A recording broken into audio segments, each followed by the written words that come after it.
Ladies and gentlemen, welcome to day number 24 of the How to Make Money Online 30-day challenge. Crazy. It's crazy. Today's topic is going to be remote customer service.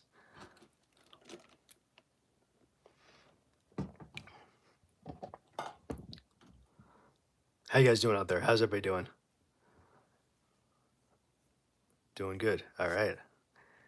All right. So we're going to start with what is the definition of remote customer service? You guys can probably guess it's pretty similar to being a VA or virtual assistant, that sort of thing. But we're going to kind of dive into a little bit more. There's a little more kind of to the role itself, and as far as the role stretches. So let's start with the definition, like we always do. So okay, so remote customer service involves providing support and assistance to customers for a remote or to a remote location. So really anywhere in the globe, and that is a wonderful, wonderful thing. It makes it so easy just to be able to support somebody else when you're not sitting right next to them or living in the same, state, country, continent, that kind of thing. Typically, it's done over the phone, email, chat, or social media. So, customer service representatives, otherwise known as CSRs, they help resolve issues, answer questions, they ensure customer satisfaction without needing to be physically present in the office or in the call center. So, this setup really allows for flexible working conditions and access to a global talent pool. So, meaning you can find global talent all over the place and highly, highly skilled, highly qualified people fill these roles each and every day. Okay, so we're going to get started with our outline and we're going to get started here. So, hey, Sweetums, how you doing? Good to see you. Thank you so much for joining. So we just did the overview of what remote customer service is, and we're just going to dive in. We talked about the definition and basically the similarities to having it remote customer service and a VA, a virtual assistant, is pretty similar, except for really a customer service role. I think could be is a lot more expanded in terms of used in a lot more various type of things. Um, and not to mention global. So you can hire for this role wherever you are in the globe. So it doesn't matter. So we're going to talk about. So we talked about remote customer service, the importance and the growth of remote customer service industry. Basically, being able to go out and hire people from all around to help you do your job, your business, anything that you might need quicker, faster, more automated, and just all around make your life easier. Now, the earning potential is something that is going to definitely vary from job to job as far as who you get on with or who hires you or what clients did you work with, but really it's going to depend on what the niche is also, the topic, the brand. So that's going to be a little bit different, and depending on where you are in the world, that's also going to most likely play into as far as the earning potential and how much you can make. But we'll go into that here in a little bit. Okay, so we're going to dive into understanding remote customer service. So, some of the key concepts we talked about what it is, what are the types of remote customer service roles?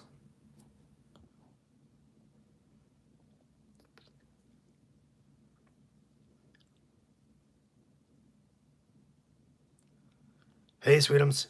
Yep. So, Sweetums says, when I think of global remote customer service, I think of like credit card companies that outsource their calls to countries like India and the Philippines. Is that one of form of it? Yes, definitely. So that's definitely one form of this remote customer service, and really all it is basically hiring or outsourcing individuals from all over, and it doesn't matter where. Typically, it is you know, in an overseas setting. I think because, specifically like in the States or North America, whenever people are working during a normal kind of like business hours, then it's helpful to have the rest of that shift covered. So just in a time zone perspective, from the other side. So all the different types of customer service roles, there's many, many different types, but typically you see like a phone support, email support, could be through live chat, and it also could be through social media. So I've also seen where the support is also in a sense of sharing your screen or sharing your desktop in terms of like a technical role or technical support. So that's also part of it too, is where you actually can get your they can view your screen. And as far as if you're trying to figure out something in a technical sense, like for like an IT background or tech background.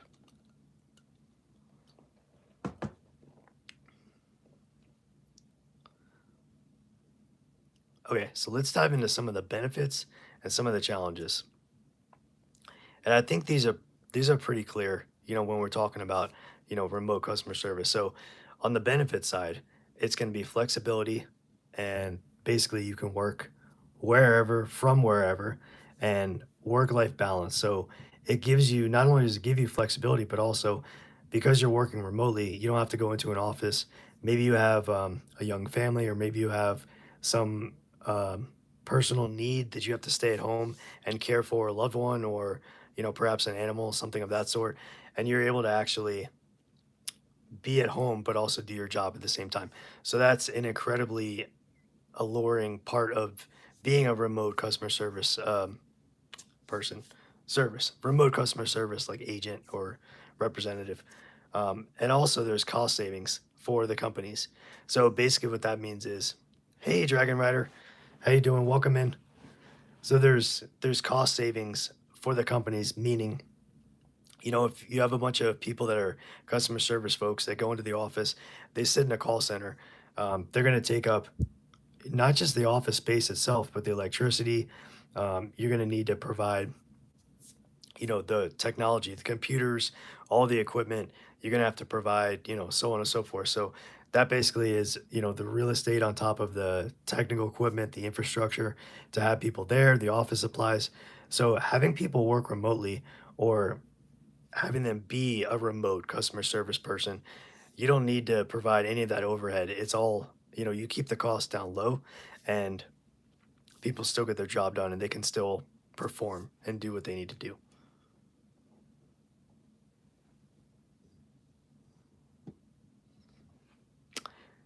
All right, so Dragon Rider asked, how do you get a job doing remote customer service? Do you do it freelance, or are you hired by a company? So actually, the really cool part about that is it could be either or. So you could actually do it you could do it through a freelance type thing. So for example, a freelance, hey Tina, how you doing? Welcome in. So happy you joined. So you could do it as a freelance. That would basically turn into, basically being, in a sense, kind of like a virtual assistant. The same type of thought process, but with the customer service representative, basically what you're doing is typically you work for another company, but that doesn't mean that you can't outsource if you're a small business or an entrepreneur looking to get help with different tasks, whatever it is. So, but a customer service individual is typically someone who is usually hired by a company. But yeah, but that doesn't I think the positions are very similar, and it's really going to depend on what actually you're doing and what you actually need to have be accomplished for the company itself.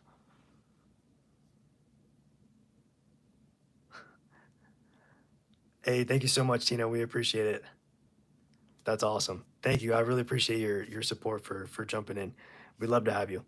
So Dragon Rider said, "Does virtual assistant require a different skill set than remote customer service?" So I think I would say it could be a yes and no answer. And what I mean is, a virtual assistant most often are hired for very specific tasks. So if you need help with, maybe your accounting or your bookkeeping, that kind of thing, you would hire a virtual assistant just specifically for that, perhaps. Or it could be like a data entry type position. But I think so.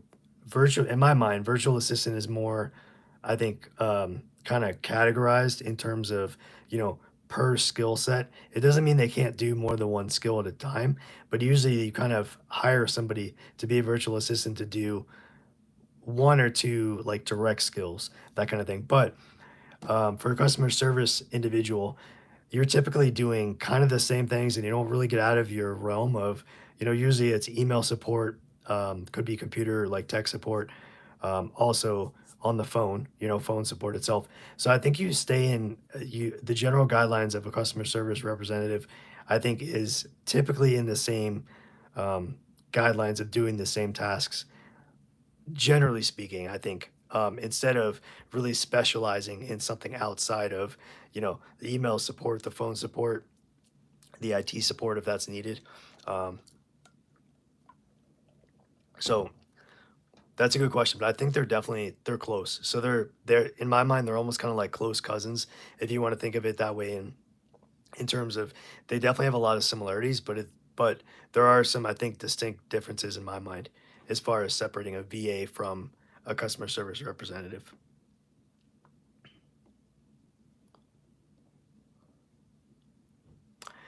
All right, so let's get into what are the challenges. So, what do you guys think? Just off the top of your heads, what do you think could be some of the challenges for being a remote worker?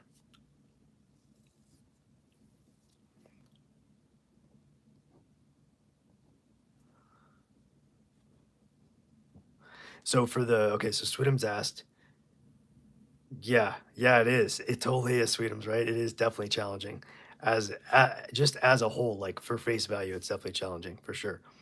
So I'm gonna go back right back to your question real quick, Sweetums.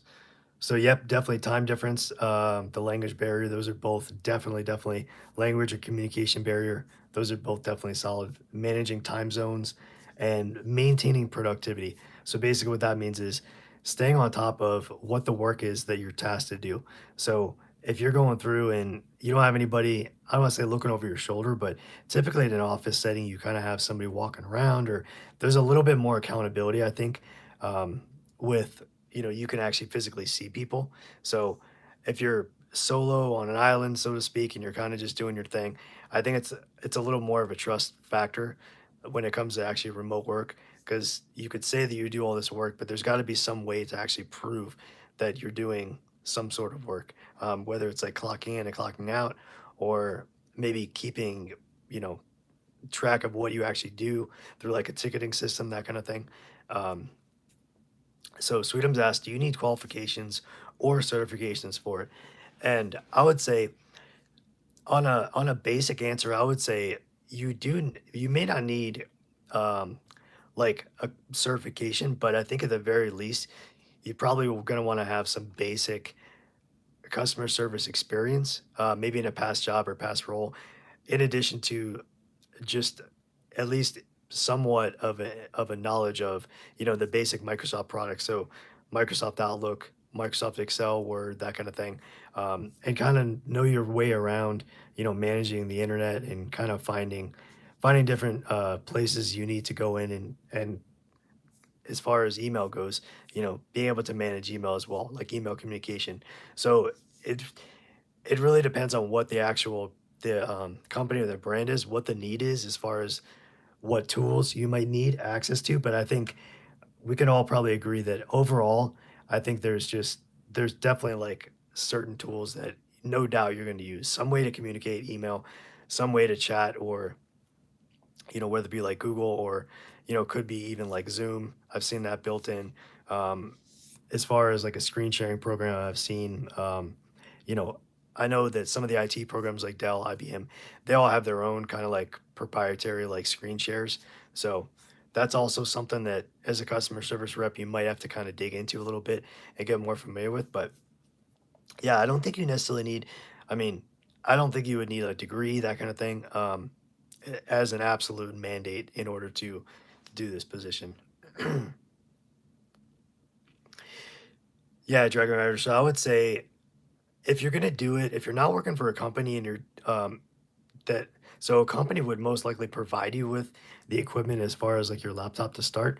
But as far as actually doing it on your own for like, a side hustle or like, being self-employed, you would definitely need to provide your own laptop, your own equipment, your own keyboard, monitor, that kind of thing, headset, webcam, anything that you might need in order to do it on your own.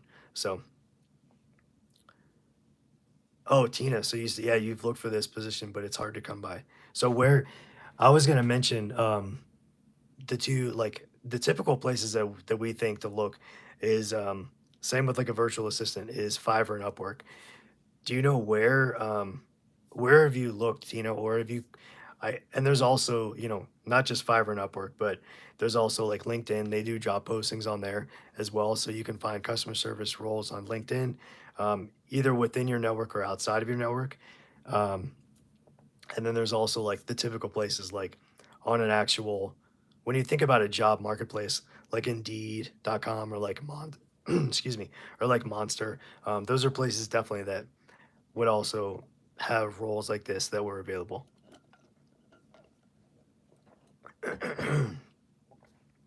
Yeah, so Dragon Rider asked, are there resources to help find a job in this position? Definitely. There's definitely resources for sure. So I would start with something like, start with, I mean, the first thing you probably want to do is make sure that you have a resume and you have, as best as you possibly can, you have your resume put together and at least have an outline or a structure because you're going to want to have you're going to want to have something that you can submit to actually apply for these positions or the roles, but you want to have, that kind of proficiency or experience working within those programs as well. So like Microsoft Word, um, maybe you're using, some sort of, potentially PowerPoint or Excel or Access. So having a proficiency in those as well, I think is only going to help you. But I would go to places like LinkedIn because LinkedIn is that's like the social platform for jobs and careers and skills. You can learn different things, learn about different positions that are available. But in terms of actually learning skills, in terms of finding a resource to learn a skill, you can really do that anywhere. So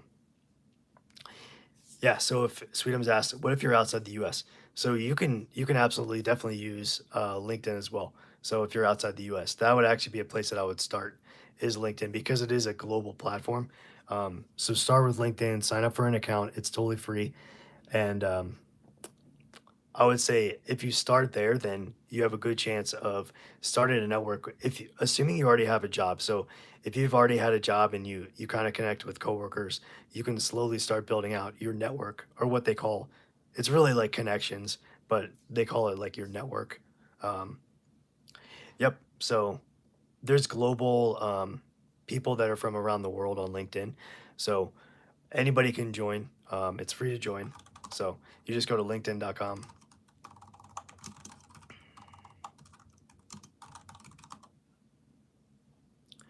So there's actually over 1 billion members, which is pretty wild. And there's about a little more than 200 countries and territories. So LinkedIn as a whole, their mission is really to connect professionals to make them more productive and more successful, and to just create like an economic opportunity for every member of the global workforce. So basically everybody that's looking for a job. So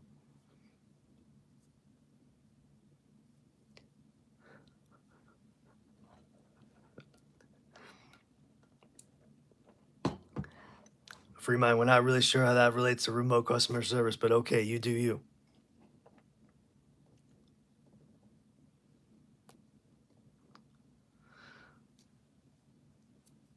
Okay, so we went over thank you, Sweetums. Hey, first one of the night. You gotta get them while they're hot. Get them while they're hot. That's it. It's like donuts coming off a Krispy Kreme. Coming off the crispy, coming off the Krispy Kreme line. I mean, hey, at 3:49 p.m. in the afternoon where I am, it's like, it's all good. All right, let's keep going. So, okay, so those are great questions, you guys, to start out. So let's talk about the steps to get started as a beginner. So you want to assess your skills and your suitability. So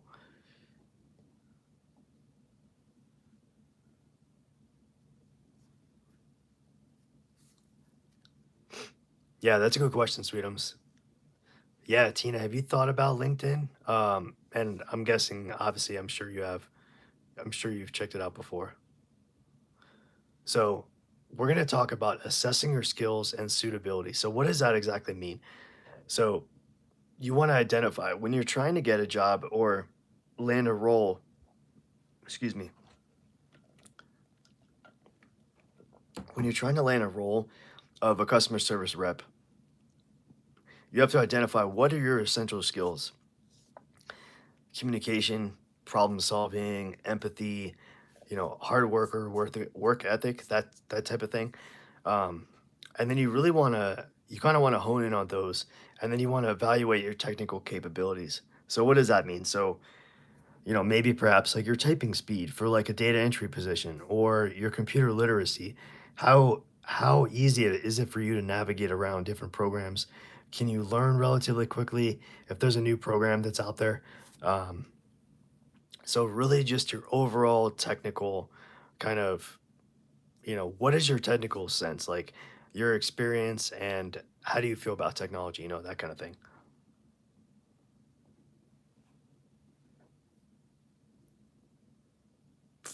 So Dragon Matter asks, is remote computer service considered entry level position where they teach you on the job? I definitely would say so. Yes, definitely. I feel like it would be considered entry level, um, but I think it depends on what you're going to be doing, what the company is, because you can definitely do remote customer service. That's not entry level. I mean, it could be something like they require you, 3 to 5 years of experience doing this or that, and it may just be that the company is in Europe and they're looking for folks in the States or South America, that kind of thing. Hey, Kusazi, thank you so much for joining. So yeah, I would say I wouldn't like mandatory blanketly say that's not a word blanket. I wouldn't say that all customer service positions are entry level, but I think typically when you think of customer service representative in like a call center type situation, um, generally speaking, I think typically those are considered entry level. Um, So it really depends on what the role is going to be, what the company, where you're going to be working. What is the actual, what are you doing? So what are you being hired to do? Are you going to be taking customer service calls at like, for example, a credit card company, and just kind of fielding, answering maybe customer complaints, inquiries, that kind of thing? Or are you actually going to be, that would be like the entry level in my mind. So the next step up from that would be customer service, but like IT customer service. So meaning, are you actually troubleshooting technical issues for a client? So that would definitely require certifications, depending on what you're doing. If you're doing like Windows support, or if you're doing like Unix or Linux support, some other type of operating system. So you got to kind of figure out where do you fit in under the customer service like umbrella. So another thing you can do to get ready, just to make sure that you have everything in line, is you want to prepare your work environment. And this is regardless if you're going to do it yourself, like if you're looking for a position, just as a self-employed individual, like looking on a platform, or if you're hired by a company. So this, sometimes we talk about these roles being, would it be if you're looking for customer service or if you're looking um, as the customer service agent yourself? So looking to hire somebody or are you doing it yourself? And this next part goes, falls into either category. So yeah, Joke Matter. So if you're global and you're working customer service rep, typically if you work for a company, then or a company or a brand, then they would probably set whatever your hours would be. It's going to be different depending on what the actual job or the task is, but typically you can kind of think in a sense. There's really typically like three shifts. Generally speaking, there's like three shifts. So you have like an 8 a.m. to 5 p.m. and it doesn't matter where you are in the world. Um, and then you typically have like a swing shift, which could be like a 12 p. to sorry, yeah, 12 p.m. to like or 2 p.m. to midnight, somewhere in there. Like maybe it's 2 p.m. to midnight would be like a swing shift, or like kind of like a second shift, and then the third shift would be overnight, like the graveyard. So that could be like maybe a 6 or 7 p.m. to like 4 or 5 a.m. And the times may not exactly line up, but really it would depend on the employer who it was, or if you were becoming a customer service rep and you're doing it on your own, you're not working for a company, you're just basically like becoming a virtual assistant. Um, Really, it would be based on what your whoever hires you, what kind of work they have for you, and it would be based on your own time frame. So it may not be a set as far as working hours. It might just be, okay, do this job and then let me know how many hours it takes you to do it. That kind of thing. More like a pooled kind of environment of hours and not such a rigid kind of set environment. Not environment, but like, set of hours. So no, those are great questions. And I think those are important because I think it's not necessarily it's not the same in terms of it's not gonna be the same for every situation, which is okay. I mean, it's gonna really come back to what the brand wants or the company, that kind of thing. So that's really what the difference is going to be is setting what's the expectations for working. So we talked about preparing your environment. So whether or not you're working for yourself as self-employed or you're going to be working for a business or a company hires you on, you definitely want to set up some sort of a dedicated work environment. So, a desk, have your computer, most likely a monitor, um, if possible, so you can kind of maybe bring your screens out or whatever you're working on a little more.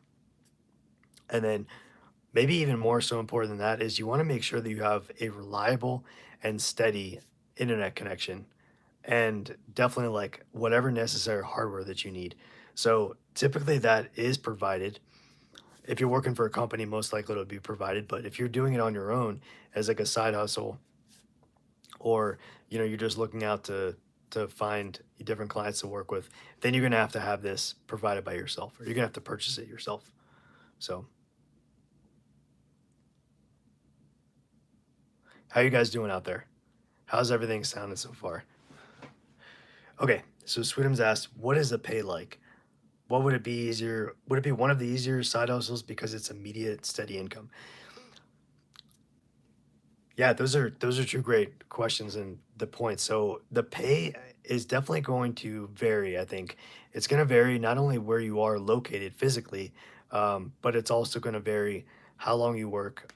What is the skill or the expertise that you have? So, for example, if you're doing data entry, your pay might be anywhere from, I don't know, maybe between let's just say 5 to 12 or 13 bucks an hour, possibly depending on where you are.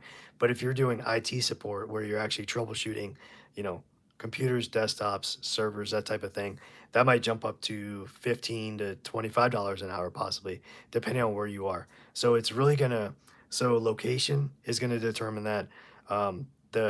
The job, the brand, the company, whoever it is, they're gonna also determine, they might have a set rate to where they're gonna say, okay, this position, come in, do the customer service for us for this many hours and we'll pay you 10 bucks an hour, let's say. So I really do. I think if you can get in, as far as it being, one of the more easier side hustles to get in, I think as far as if you're doing it on your own and you can find a brand to work with or, somebody that's an individual that needs your help, and you have a good relationship and you can communicate, I think it definitely could be a simpler version of a side hustle. Um, Easy in a sense of there's not a lot to getting set up. I mean, maybe it would be a little more difficult to learn like the role and what you're actually responsible for.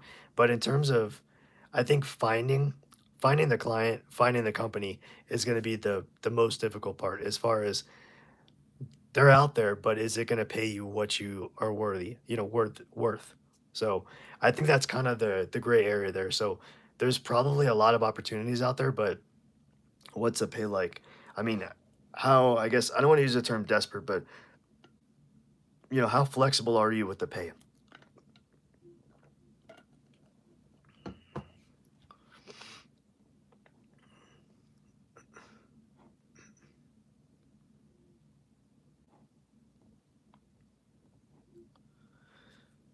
And then of course, you're gonna have to acquire all the necessary tools and the software. But typically what you would do is you probably wouldn't have to do that on your own. It could be the client or the brand or even the company, whoever hires you, is definitely going to probably have all of the tools necessary. Meaning, is there customer service software like, a help desk system or like a ticketing system, something like that, where you can communicate and actual customers or clients themselves can submit if there's an issue with something. It also could be, learning the communication tools. So, for example, what email clients are they using? Is it Word? Is it Office 365? That sort of thing. What about chat platforms? So, are you going to be using a chat platform like Microsoft Teams is really popular? Um, Maybe Skype, or maybe some other form of tool, maybe through Gmail or, Google Meet, that kind of thing. And any like proprietary systems they have for whatever else you're going to be doing as far as like, you know, whatever the task is asking for, whatever you're hired on for. So, and then of course you want to make sure that you want to make yourself more marketable. So you want to gain relevant experience and training.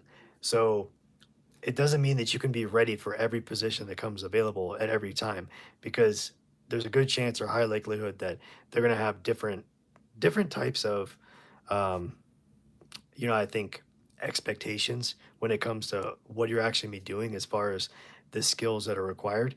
So you can potentially, consider take maybe some online courses or even, potentially some classes or like some customer service certifications that might actually kind of make you stand out a little bit more. So,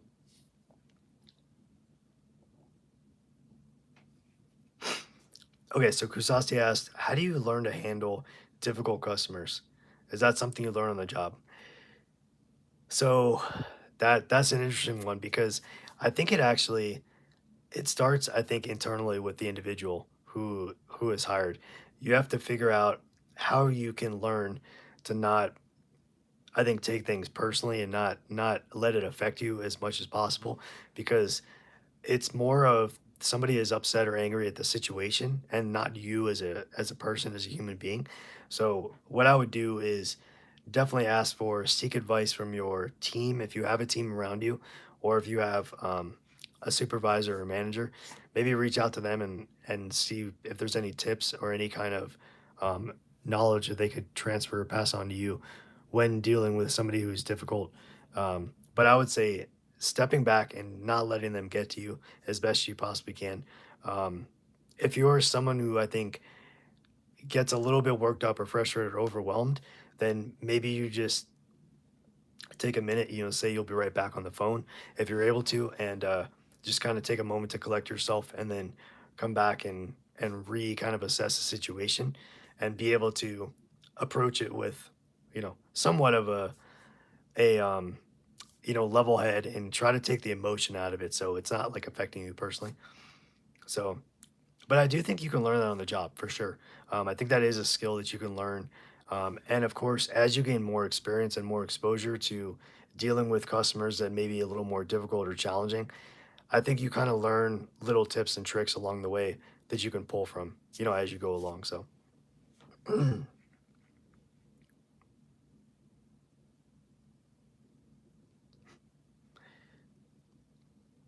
yeah, Sweetums definitely. So yeah, some companies that have a script on how to deal with different scenarios. That's important too. And I think, You know, and it's kind of like, we know that not every situation is going to be the same, but at least to give you a guideline or guide in order to say, okay, if somebody starts going down this way of a conversation, you can kind of lead them back by asking maybe these questions, or, try to get them to kind of diffuse the situation a little bit, depending on, how upset, angry, or irate they are, that type of thing. So, hey, Raul, how you doing? Thank you so much for joining. I really appreciate it. Yeah, so what we're doing here is you are part of right now a 30-day challenge, how to make money online. Today we're talking about remote customer service. So basically every day we go live for 30 days. It's going to end on the 12th, so next week, and every day is going to be a different business model or a different side hustle to where you can learn to make money online. So yeah, really we're just doing an introduction. of teaching people these different side hustles they may not know about, and if they do, maybe give them a little more information about them. So, yeah, thanks so much. We're happy you're here. Thanks for popping in and taking the time to chat.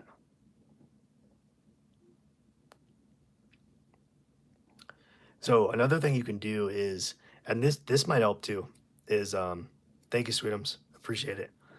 What you can do is when we're talking about gaining relative experience or like training, you can possibly look for some if there's any available volunteer opportunities, or even internships to build experience. So internships, this is obviously kind of assuming before you try to land a role. So a volunteer opportunity could look like you go in and you kind of shadow somebody about maybe the role and kind of see, similar to an internship, but I think some internships are paid, some are not, but that really is dependent upon the company itself. But that is also a way to kind of build experience, almost like shadow somebody. So that's something I think that can be incredibly, incredibly helpful and beneficial, definitely. Especially when it comes to, learning some new skills that maybe you're not totally familiar with.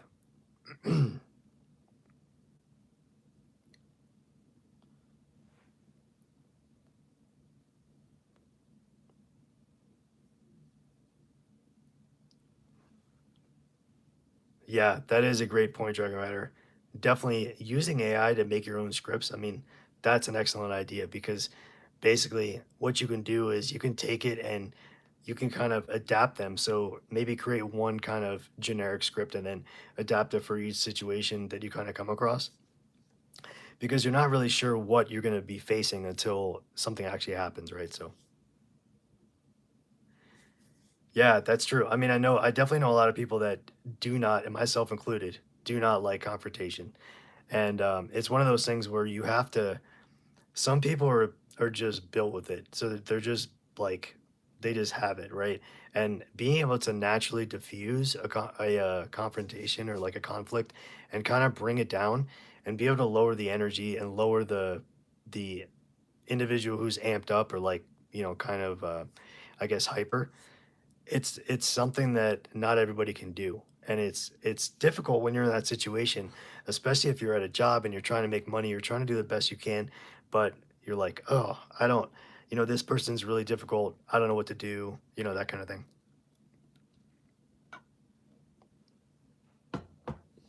So, oh, no way, Raul.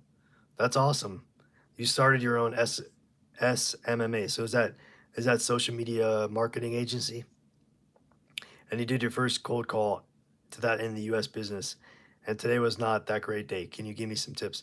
Yeah, so what can you explain a little bit more for me? Like what are you actually doing? So what is that social media marketing agency?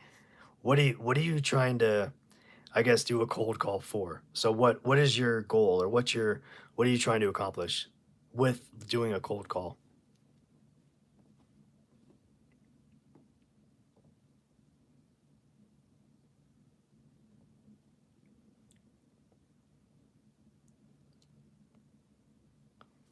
Okay, so while we're waiting for Raul, I'll continue a little bit. So you definitely want to create an online presence.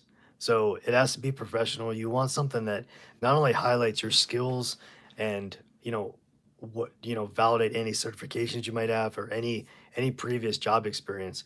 Um, Using LinkedIn and leveraging LinkedIn, your profile to basically highlight all of your relevant skills and your experiences, I think is invaluable. That's definitely one of the first things you should do when you're getting ready to look for these type of roles. Whatever the role is, it doesn't matter, customer service, but it could be lead you in any direction. And joining professional groups and forums related to customer service. So a lot of people don't realize, or they don't know that LinkedIn actually has groups as well that you can join that are free. So all you have to do is go when you're in the LinkedIn screen. You just type in the search bar and you can type in whatever it is, the topic that you're looking for, and then there's a bunch of little tabs and you can click on group, um, and then that way you can see what groups, and it's going to be people from all over. It could be people that you're connected to most likely people you're not connected to that you don't know that live in other places of the world. But that's a great way to kind of get your feet wet and actually speak to other people, get advice, get some insight. Facebook is the same. So you can use that as a networking tool as well on Facebook. So, okay, so Raul says actually the service I have for business is I can get them more clients by running either Google Ads or meta ads. Okay.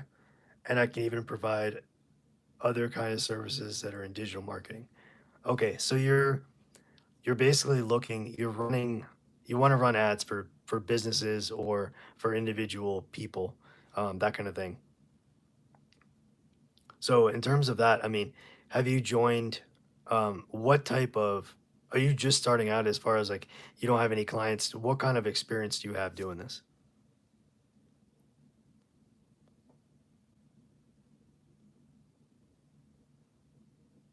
Yeah, that's a good point, Dragon Rider. I mean, you definitely want to make sure that you have an established presence online, Rome. Okay, so the main purpose that I know the business would need is getting more clients and types of business.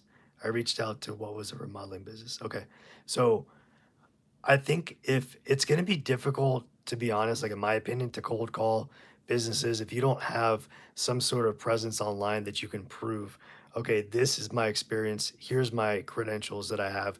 This is why you should hire me. And this is why you basically deserve your business, that kind of thing.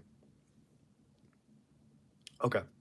So you have a website. Do you have other social media accounts online, like platforms, just that you could kind of share and build up your presence besides a website?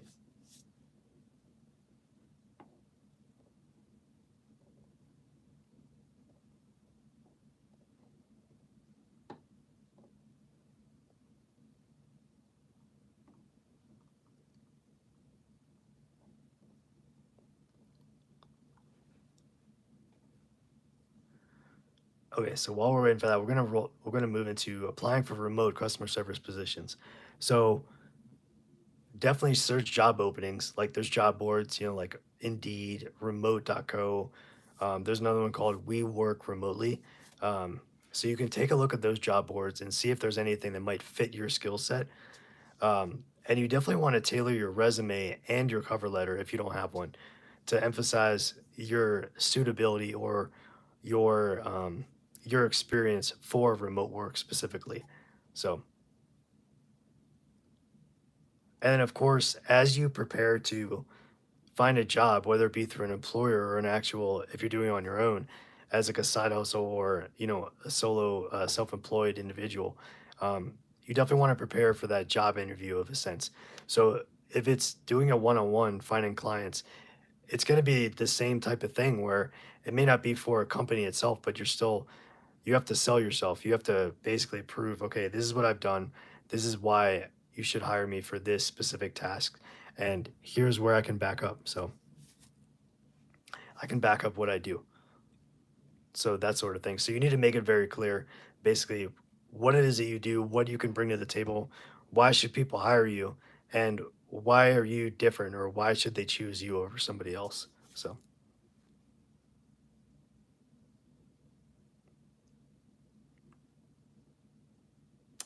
okay. So your main purpose would be to get them over an online meet. Got it. So where do people? So you're just doing cold calling. So how have you used? Like, how have you reached out to these different? Like, who are you deciding who you reach out to? Which brands? Yeah, Sweetums said it right. That's hit it right on the head. I mean, you definitely need to add testimonials and individuals or companies or brands that you've worked with before in the past. It would be extremely helpful to have that kind of stuff listed on your website if you don't already have it. That way, potential prospects of clients that you reach out to, they can come back and they can do their research on you as much as you need to do research on, a potential client of yours. So you got to give these brands and these companies a reason to go with you, not just, hey, I can do this, I have the skill to do this, right? I mean, that's awesome, that's great and everything, but you really have to wow them. You need to have something that can I guess, pull them out of, you know, every other person trying to do the same thing, you know?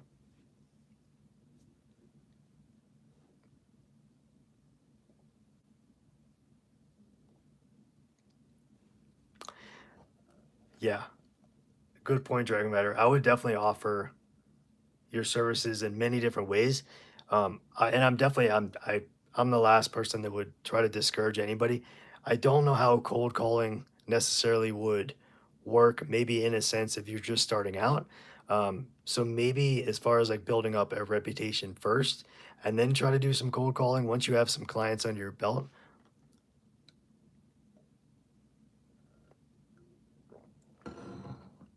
Maybe that's kind of the way to do it. And do you is so maybe you could work with people locally.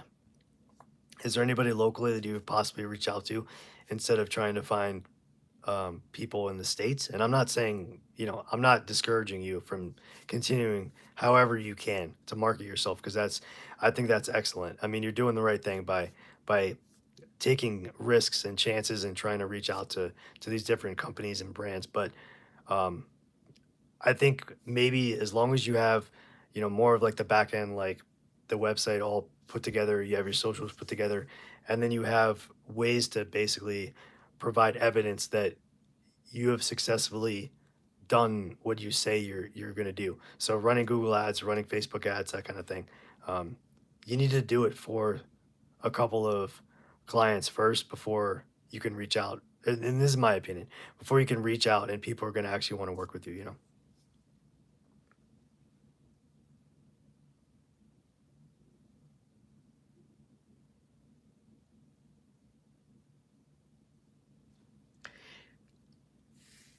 Yeah, I mean, that's going to be tough to get around, I think, because any company that's even a small company that's somewhat of a decent size that has a team, it's extremely rare, I think, that you're going to be able to actually talk to the owner. It's at least not initially. You're going to have to get in some way, and most likely you're going to have to talk to the receptionist or some sort of administrative assistant. You're not going to be able to just go right to the owner because they're going to try to field the calls, and they really want to see, okay, is this worthy of passing on to the owner, that kind of thing. Um, so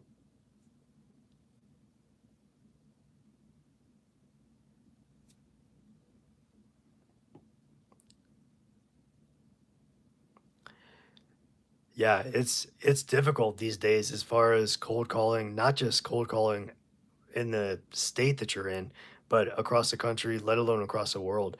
Um, so kind of like what we were saying in the beginning, I mean, you got to give these companies a reason that they should choose you or they should work with you. So I think it may be best for you to start locally first and see if you can kind of build up a client list locally.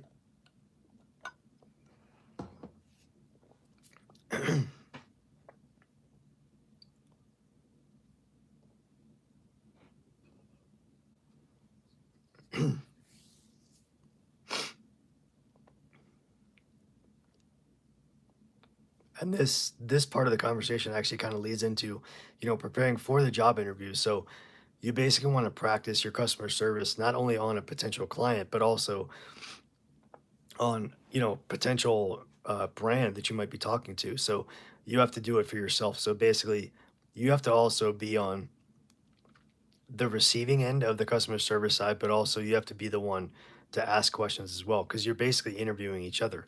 Um, so you can also demonstrate your problem solving skills and abilities through, your technical proficiency. Basically actions speak louder than words. So instead of just trying to go out there and just, in a sense, kind of just, I don't want to say like spam because that's not the right way to say it, but um, you don't want to just go and spam everybody to try to get them to work with you. I mean, you have to start from the ground up. You have to probably most likely get get these clients with people that you know through your network, through your family or friends, maybe coworkers, friend of a friend, that kind of thing. And you can demonstrate that you are proficient in whatever the skill is that you're trying to offer for a fee, for a price.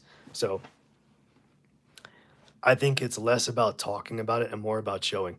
So in terms of showing, you could do that through any social media platform, through your website. Maybe you could create videos, whether you show your face or not, and you can explain, okay, this is the results. I worked with this client or this company, and this is the results that I got. So yes, King, welcome back. How you doing? Thank you so much for being here. We really appreciate you popping in. Love having you here. Yeah, it's all good. Hey, it's all good. You know what? We got Sweetums posted a playlist of all the challenge, the days of the challenge so far. So you're more than welcome to check that out, man. Absolutely. So, but it's great to have you. How you been? How you been doing?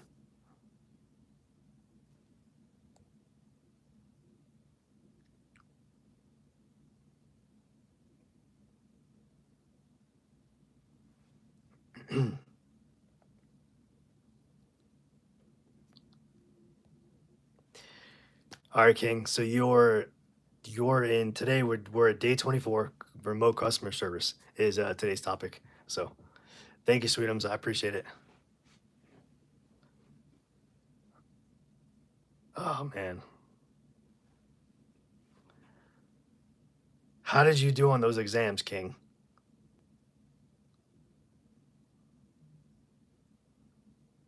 Ugh, I hear you, man. I hear you. You know what?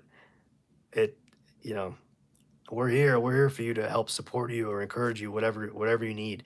You know, just to kind of take your mind away for a second. We can do that. We can do that here. So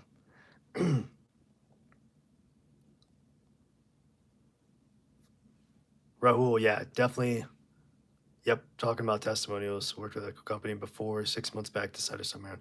Okay, yeah, I think, Rahul, what you should do is have those individuals, whoever can provide you with a testimonial, you definitely want them to provide that in writing. So through an email, that kind of thing, that's probably best. So you can actually prove that an individual wrote it from a company that you worked with, and just have them write a glowing review and start adding those to your website.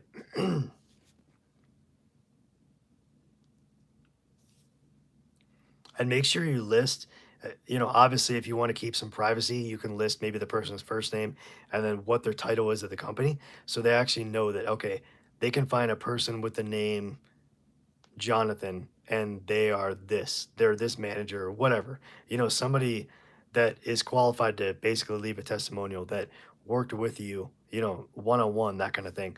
It can't just be some random person that doesn't even know who you are, that kind of thing. You want somebody who you worked with directly and actually saw the results that you were able to produce.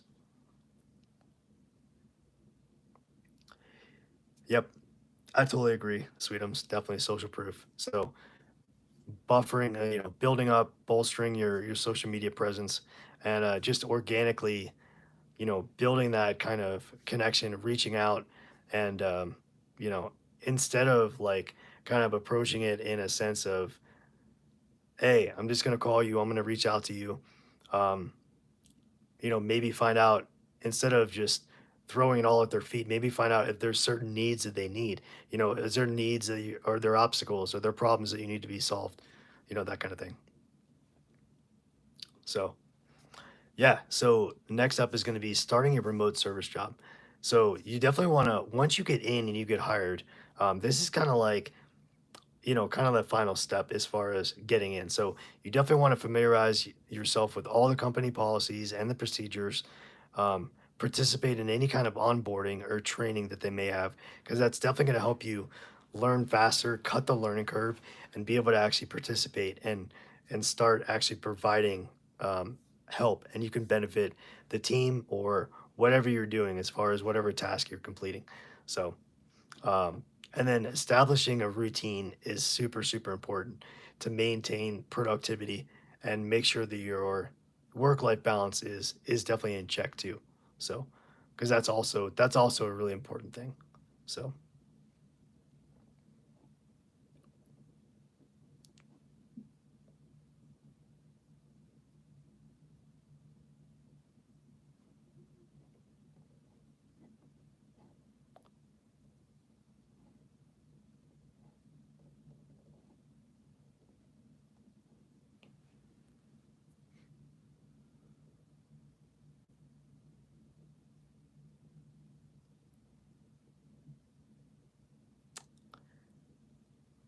You know what, Kusasi, I have not heard of that. So Pomodoro method.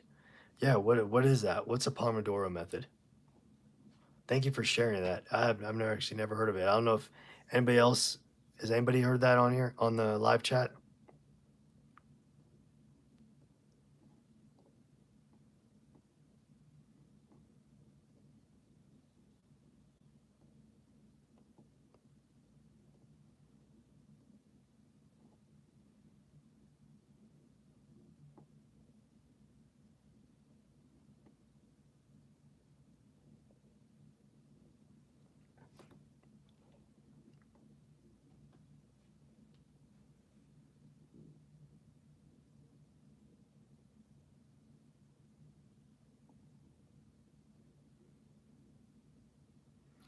Nice. It means tomato in Italian, named after a tomato-shaped analogy. Analog timer they used to make. Cool. That's cool. It's 25 minutes of focused work followed by a 5-minute break. Cool. Okay. I like that. It's good to have breaks, right, in between. So, Raul, yeah, you're welcome. Absolutely. No problem. We hope to share as much as we possibly can. So, this is actually what I do. So, I teach people how to make money online through YouTube and primarily YouTube. The 4 rounds of that, you take a 15-minute break and you set a timer for the sessions.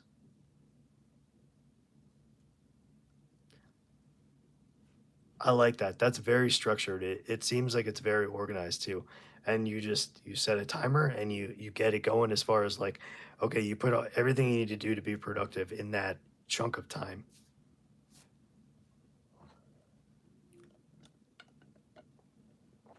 I like that. And you can fit in what you need to fit in during that time frame.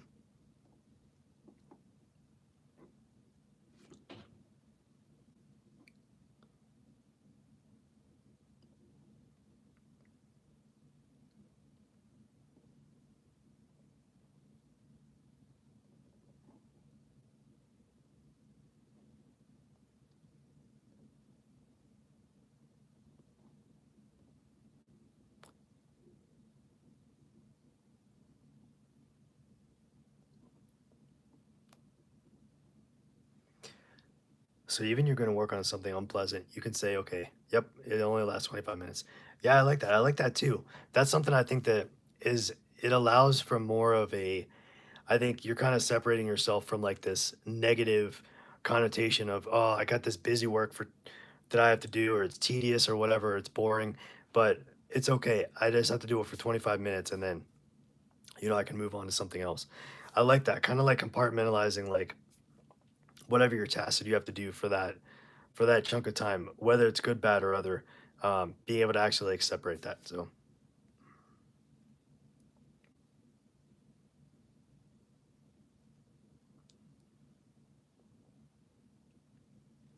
yeah, that is super helpful, Kusasi. I know a lot of people are going to benefit from that when they watch this back.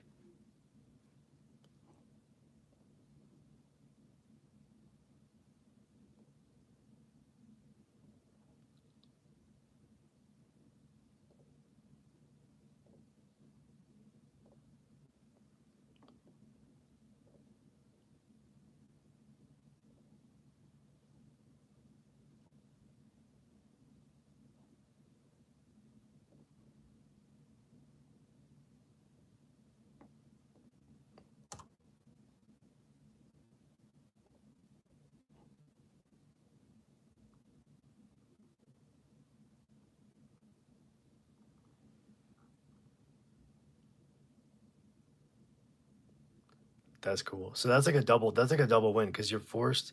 So you it kind of eases the burnout feeling, and allows you to kind of move on, and you could take breaks, and also relieving eye stress too. I mean, that's something that is definitely something that's super beneficial. Absolutely. So, Rahul, thank you so much for subscribing. I really appreciate it. Yeah, so this does happen every day. So the live streams do happen every day between now and July 12th. And the time varies a little bit, but it's usually between 4 p.m. to around maybe 6 or 7 p.m. Mountain time in the United States. So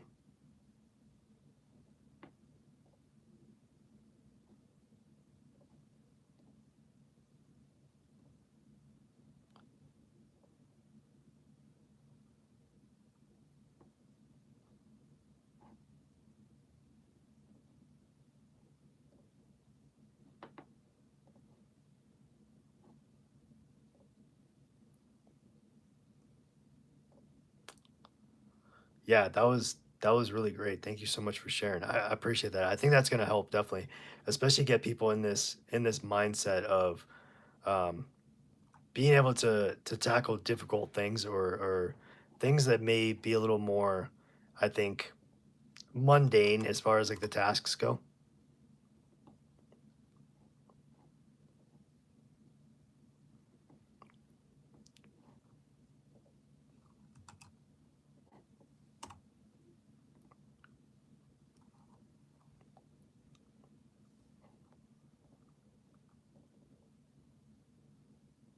Yeah, that's true. That's a good point. It might help keep the motivation up, definitely. I think that's definitely something that could absolutely help for sure. Keep the motivation up, but also have something that allows you to keep working, but at the same time, you're getting stuff done, even if it's not, you know, the most, I think, um, shiny task that the most glamorous task that you have to do, that kind of thing. So yeah, definitely. So when it comes to having really kind of doing like this remote work, really we're going to separate it into, is it going to be like a full-time or like a part-time um, situation? So, and really that would probably be on the, as far as, when you're applying for something or when you talk to a client, you're going to get that information in order to be able to kind of figure out if that's a good fit for you or not. So, yeah, absolutely. So, yeah, Kusasi, yep, no problem.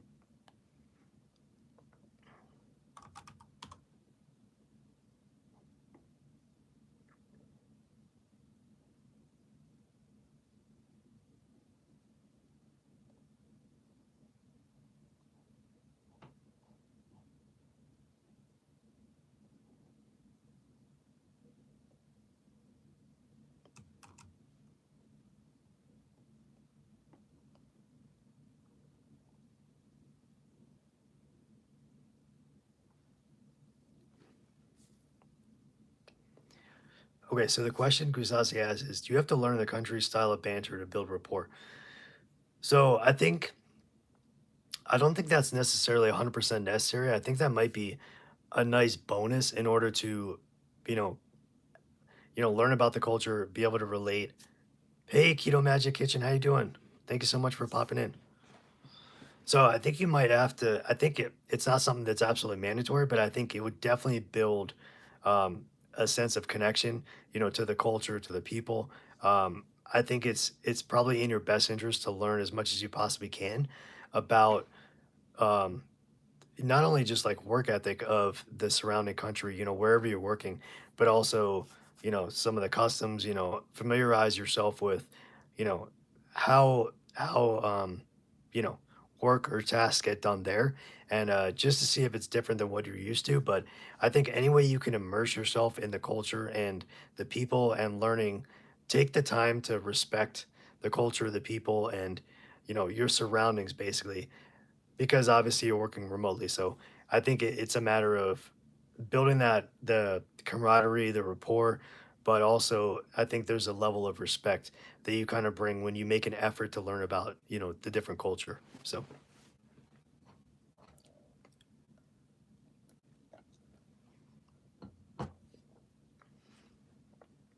yeah, Sweetums definitely for sure. I mean, I think at the very minimum, I think definitely being polite and being respectful, I think is a absolute must, is a mandatory trait that you need to have for sure. Definitely.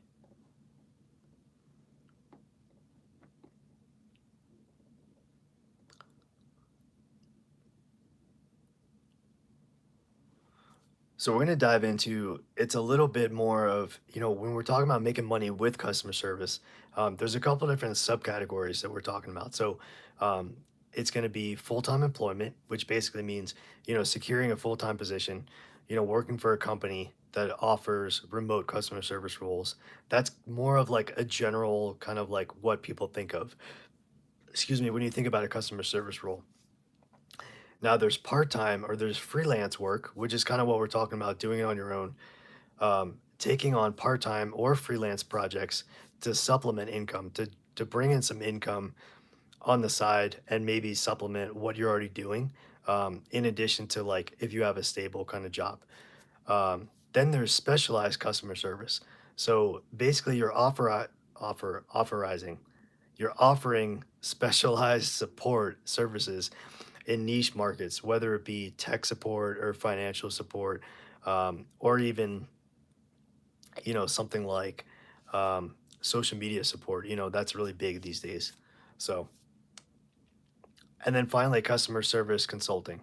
So you're providing your consulting services to companies looking to improve the customer service systems that they have in place and how they actually work those, how they design those, how they're meant to run, even if it means maybe coming up with like some training documentation or training materials and just enlightening them on maybe you could try these different methods or techniques that might help things run a little smoother or just I think laying a lot on experiences and actually sharing, okay, this is how I dealt with this particular situation. I think can go a long way with somebody.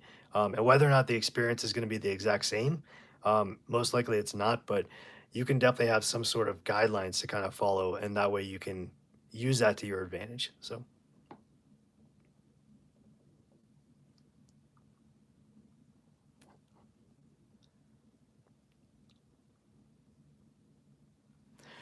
okay, so we are going to dive in real quick into, let's see, which part? Let me just look at my notes real quick. Okay, so we talked about identifying your skills, preparing a work environment, the tools. Okay.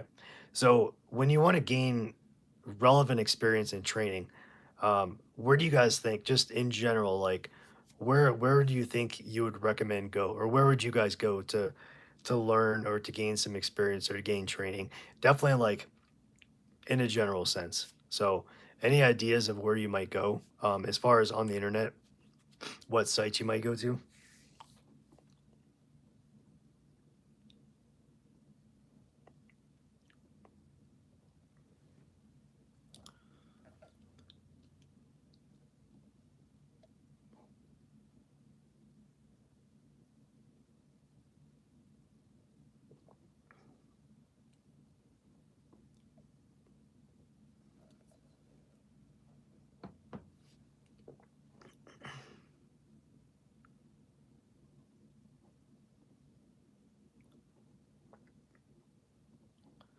Okay, for starters, it would be something like, Coursera is a platform to learn some new skills on. Udemy, LinkedIn also does have a sub training platform called LinkedIn Learning, and that also offers customer service courses that you can take for free. Some are paid, some are free, but most likely you can find free courses on all of these platforms. And then, of course, obviously, something like YouTube, you can use that as well to learn different skills in whatever you're going to be going into as far as needing to upskill. Maybe you already have a skill, but you need to kind of expand on it a little bit, or you need to dive a little bit deeper in a certain like subtopic. So you can do that too. We talked about volunteer opportunities, but gaining experience from volunteering, I think, is underrated because you're really going in there, you're volunteering, and you're learning the ways of how, not only just customer service, but also how this client or this brand or this company operates. So, really, what you want to do is you want to dig in, and that's a great way to see from a side, from the inside. So, you're not responsible solely for actually, if you're not on the clock yet, that kind of thing.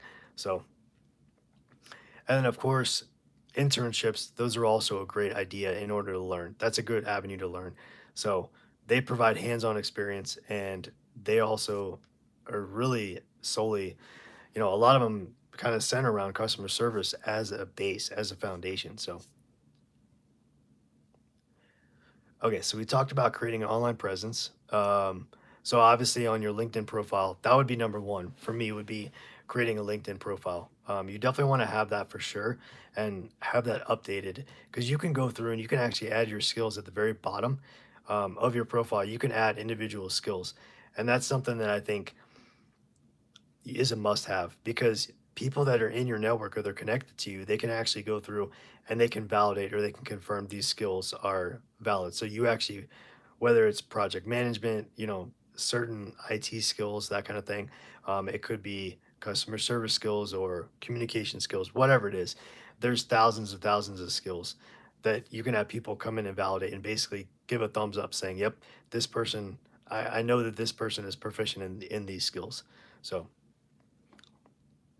and then joining groups, I think, is also another thing that can greatly help, not just the networking side of things, but also you can gain experience and gain exposure to different individuals who are in the same boat as you. So, maybe learning techniques about interviews, or, it could be about different tools, or maybe a specialized position. So there could be groups about people that already work at certain jobs, and you might want to be able to connect with them, and that way you can talk about what is it like, what kind of things do I need to know in order to succeed at this job, that type of thing.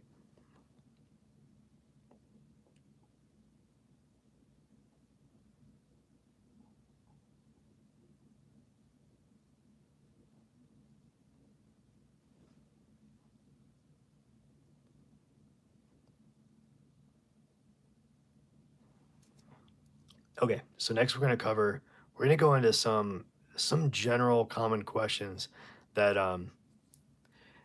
that I found upon researching.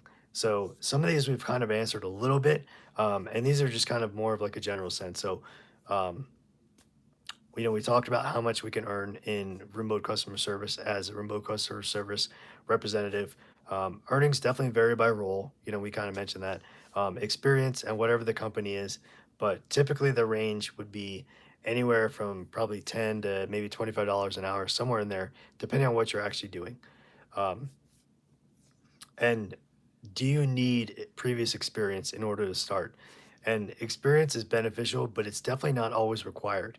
I think for the baseline, strong communication skills, and definitely a willingness to learn and to grow and to adapt. I think those are two of the skills that you can't teach. I mean, you need to be able to have a communication skills, especially if there's a language barrier that you have to overcome. So, and there's translators out there that you could take advantage of in terms of if you need to get, have some sort of conversation in a language you're not as familiar with. So you can always do that. We talked about the equipment, basically a computer, perhaps a monitor, maybe like a webcam, and some basic internet connection. It has to be reliable because you definitely don't want something dropping. It has to be something that you're going to have stable so you can work and do your job. So, and circling back to how do I handle difficult customers, here's a little bit more insight that I can kind of give. So, the first thing you definitely want to do for sure is you want to stay calm and you want to listen. So, it's important to listen because you're trying to figure out what is it that is upsetting the customer, what is their hang up, what is it that the point they're trying to get across, because they're not just going to complain about nothing at all. There's something that's actually bothering them, or something is wrong, or you need to kind of break down and figure out what it is that they need help with or assistance with. So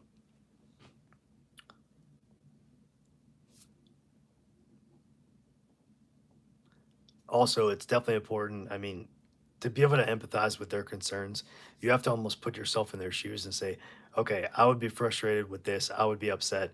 I just need I need something, right? I need to understand, how you can help them, that sort of thing. So, and of course, if the company that you're working for, if they have any kind of protocols, then you definitely can follow those as far as any kind of guidelines or insight as to how you can actually kind of diffuse the situation in the most professional way possible.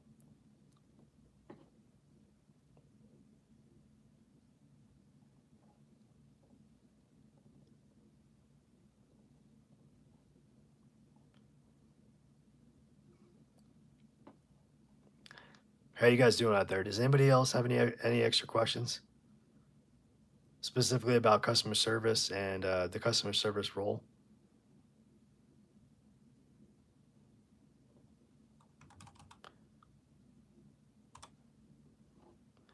I want to actually dive into LinkedIn, and I want to show you guys here what this looks like. So let's see what we can do here. Let me see how I can. I'm just trying to figure out how we can do this. Let's just say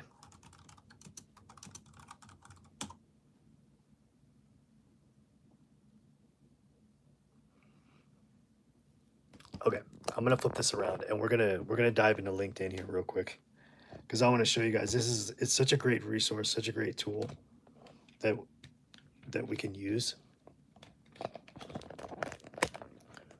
Okay.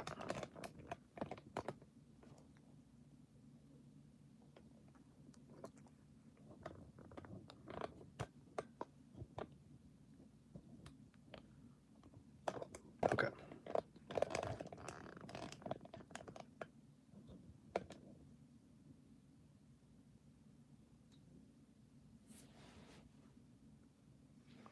Okay, so what you can do is once you get into LinkedIn here, you just type in whatever you want. So whatever the topic is. So we're gonna look at customer service right now, and at the very top you can see services, jobs, posts, people, groups, courses, etc.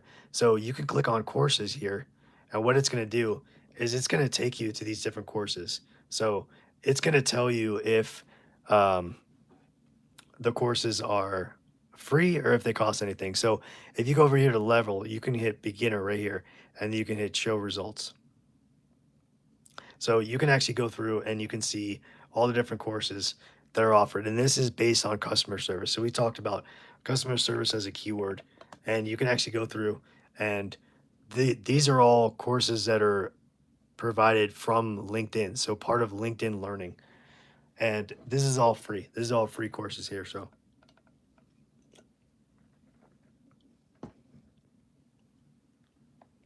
So this might be something that would be extremely valuable. So talking to customers or customer service problem solving and troubleshooting, how to build a rapport quickly. So what you could do is you could save it, or you can actually you can right click and click open, and then what it'll do is it'll pop up and it gives you a breakdown right here of the chapters of the course right here, and then it's going to go through and it'll show you the video itself. So you can see about 2,900 people have watched this and about 68,000 have saved it. So that's how you can sort by the actual video itself, so the training. So if you want to go back and you want to type in a different topic, you could do that for really any topic at all. So, does anybody have any idea of? Let's come up with a topic that we want to search for as far as for training. So, I want to show you how easy this is if you already have a LinkedIn account. So, does anybody have any ideas about a topic for training?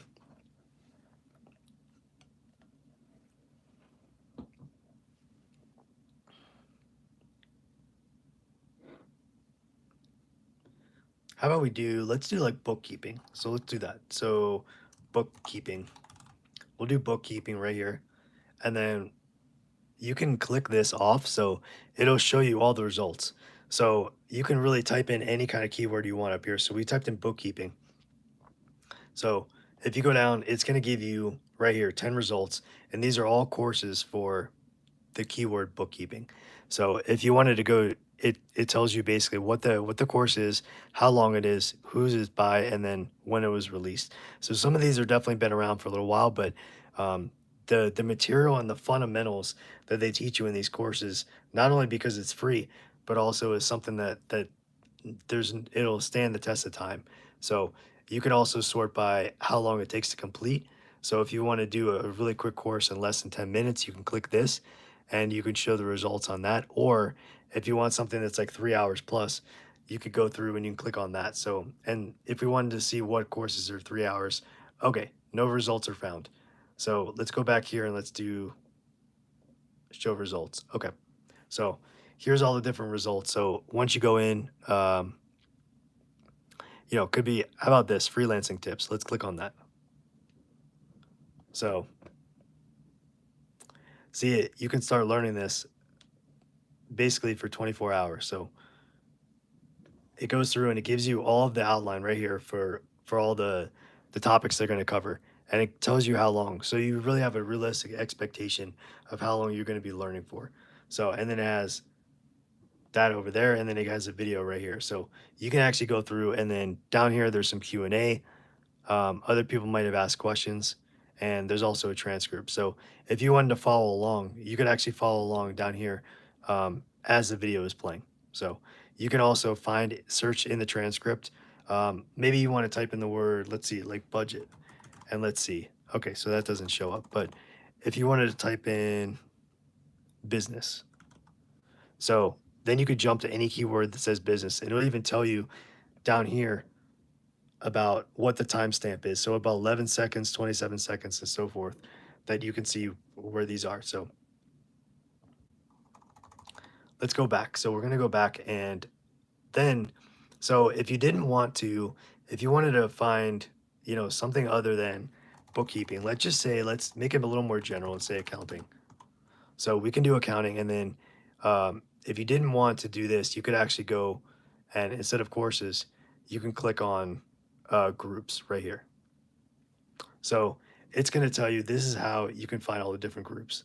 And all these groups, these are all free to join. So you could tell there's how many members in this group. And so all you have to do is click on the group itself and you can click on join. So that's as easy as it is. Just click on join right here.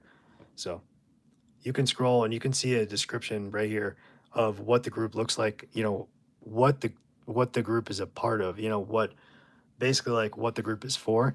And then you can join. This is also a great way to network too. So this is really important because this is not only a way that you can actually expand your network, but you can also reach out to people and you're able to talk to them through LinkedIn itself because there's a built-in chat feature here in LinkedIn.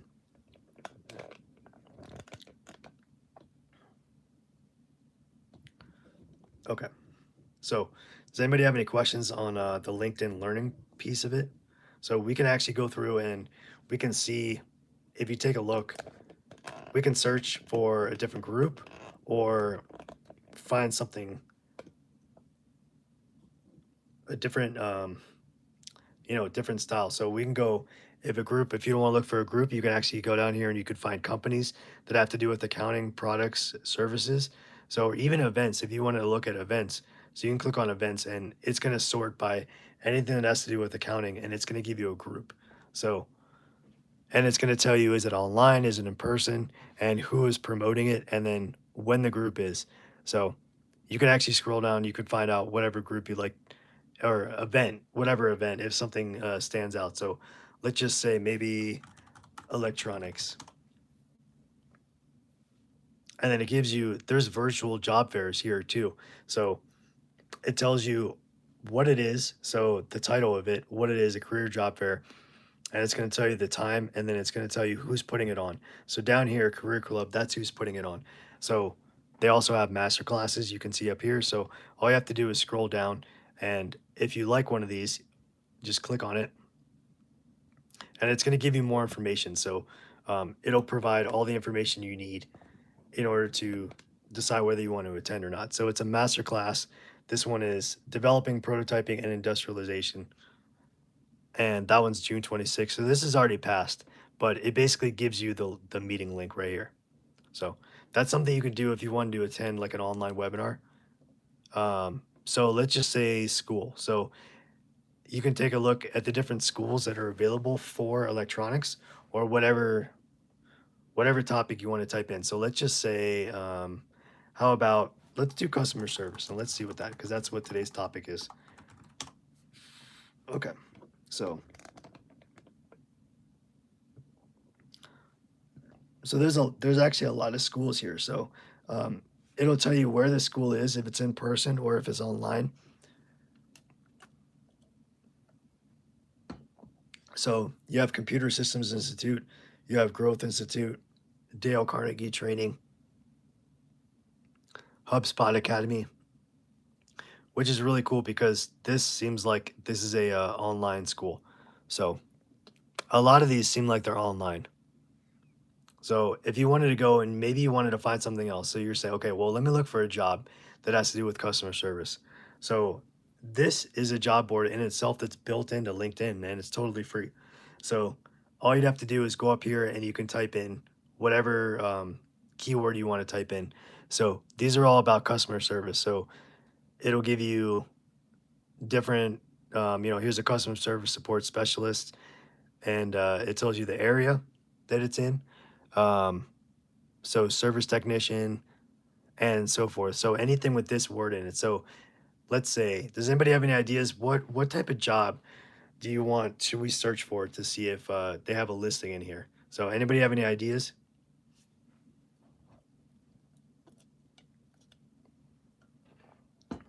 Any type of job that we want to search for?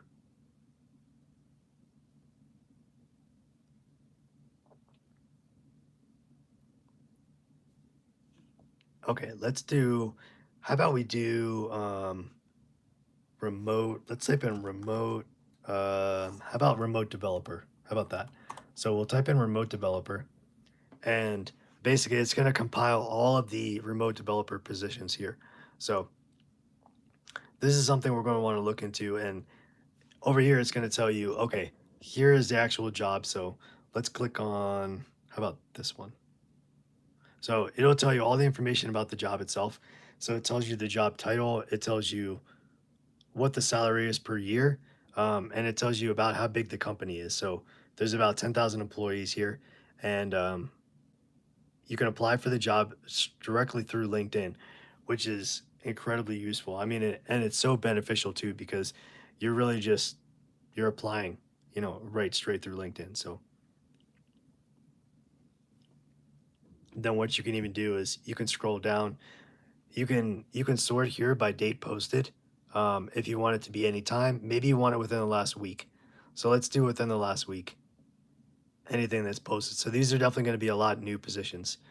And then experience level, you can actually sort it this way too. So if you want it to be entry level or associate, so you could do entry level and associate because you're just getting into the game. So let's see if we can find anything here.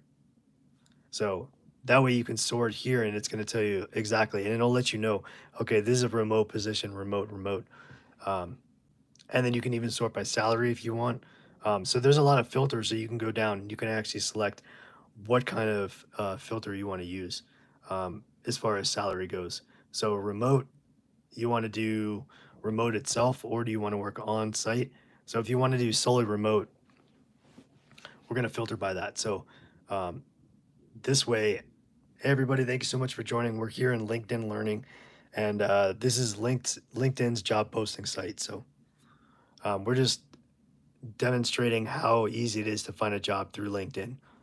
So you can basically see the description over here. You can even set alerts up here if you find something that you really like, or if something's not available, you can kind of cater to what your filters are, and it's actually going to go through and it will it'll set it up so if there's something that you want to see and the job is not available right now, but it is something that comes up maybe the next day or two or next week, you can actually set an alert to where it'll it'll tell you this job search match something that you wanted to save. So and then you can also apply right here. I mean, there's an easy apply button right here. So, and you can even sort by company. So if you're looking for a specific company, you can actually, so look, Cash App is in here and Upwork. These are two interesting ones, Square. So let's take a look at these. Let's see what these say. Okay. All right. So these basically, we chose all of like more of the social ones. So Square, Upwork, and what's the other one? Cash App. So basically, they all say remote. And so let's click this one. So software engineer for Cash App.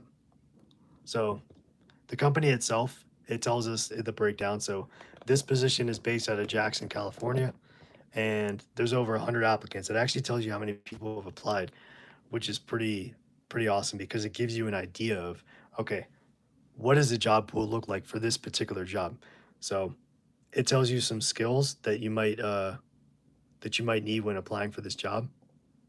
So if you click that, it'll go down. Two skills match your profile, and it'll tell you what skills you're missing. So being able to actually apply from within LinkedIn is such a huge benefit because it's cutting out a lot of the work, and you don't have to go to a separate job board like Indeed or Monster. You can actually apply right through LinkedIn. So that's the beauty of, whether it be a customer service role or any type of role, it's going to tell you if it's remote or in person. So this just helps streamline the process of actually using LinkedIn and your profile to actually apply for jobs. So you already have all your information and you already created your profile. You made it, look as professional as you could. And this is just how you would apply. And it gives you all the information in terms of applying. It gives you a list of salaries here. And so they make it really easy to apply from within. Or if you wanted to save and you wanted to come back and take a look at it later, um, you can do that too. So let's go back down and let's see, for example, maybe you are how about this, iOS engineer. Let's take a look. So it looks like there's definitely over 100 applicants on this one too. So this one's based in Atlanta and it was reposted 2 days ago. So that tells me that there's definitely something going on. So, I mean, there's a lot of applicants here. So how are you guys doing so far with this? Is this helpful as far as to learn LinkedIn and be able to apply really easily?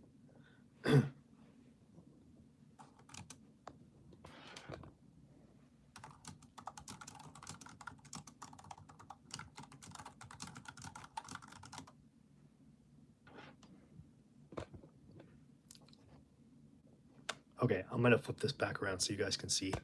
So this is just, oh, thank you, Dragon Rider. Yeah, I was just showing how simple it was to apply for a job within LinkedIn.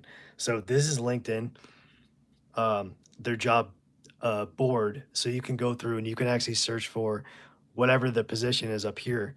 And then you can search for when it was posted, what experience level that you might be as far as like qualifying, and the company itself.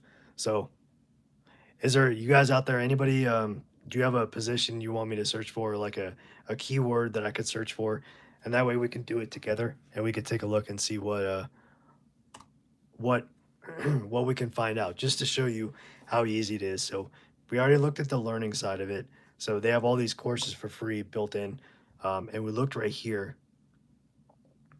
So yeah, so customer service rep. Okay, sounds good, Kusasi. So customer service, we'll do this, customer service specialist. Okay, so it looks like no jobs were found matching that keyword for some reason. So let's just do customer service as a whole. Okay. Actually, you know what? Let me reset all these filters. That might be part of the problem. Okay, so customer service specialist. Here we go. Okay. So basically what it's going to do is it's going to break down. So it says there's about almost 4,400 jobs. So, and it's going to break down where it is, if it's on site. So this is hybrid. This says on site. It's going to let you know if it's fully remote. Let's see if we can find one that's remote. We can actually go up to these different filters. So the date posted, you could say, okay, do you want it to be anytime? Usually you want it to be within the last week or so. That way you can break it down. You don't want something to be um, super like far away. So, okay, Kusasi says it's a remote work open to workers outside the US. Yeah, it definitely is. So it's definitely open for, hey, Faith, how you doing? Thank you so much for popping in and leaving a comment. Really appreciate it. So, yeah, this is kind of like a hidden piece of LinkedIn. I don't think a lot of people utilize this or they realize that it's even here. So, yeah, unless it specifically says that you have to be in a certain area, then you definitely can apply from wherever you are in the world. So, it'll break it down. It gives you the hourly rate. It's hybrid and it's part time. So, and it gives you a list of skills. So, if you click on skills, it's actually gonna break it down, and it'll say, okay, so there's 4 skills missing from so it would be from my profile, but it'll kind of match up the skills that they're seeking. And yeah, so this one, it looks like show qualification details. So here are the skills, the primary skills that are added by the job poster. And it says customer service, data entry, organization skills, and Salesforce Service Cloud. So it basically it's incredibly helpful that it breaks down the skills, what you need, and also what you need to basically the bare minimum to apply for this role. So what you need. So Salesforce Service Cloud is basically like Salesforce is a it's a suite of tools for like let's see. I'm not exactly sure like let's see. I'm not sure how to explain it. Salesforce Service Cloud.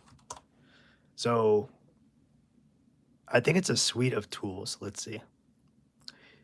Yeah, it looks like it's a suite of tools. So boost revenue, drive efficiency, and provide seamless customer service experience. Let's see.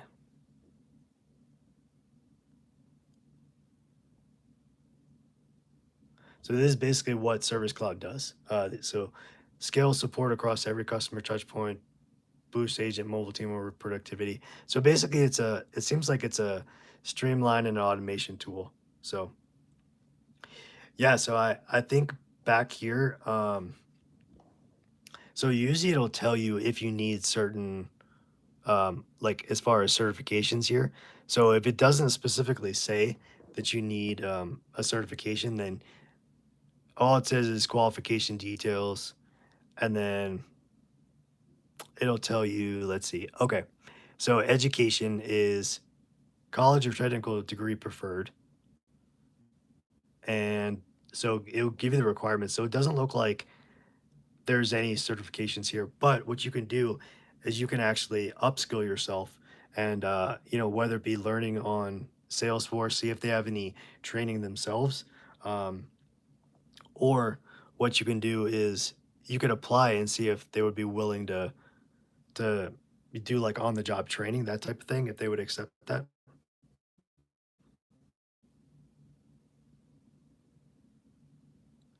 Yeah, this one seems like it's a little more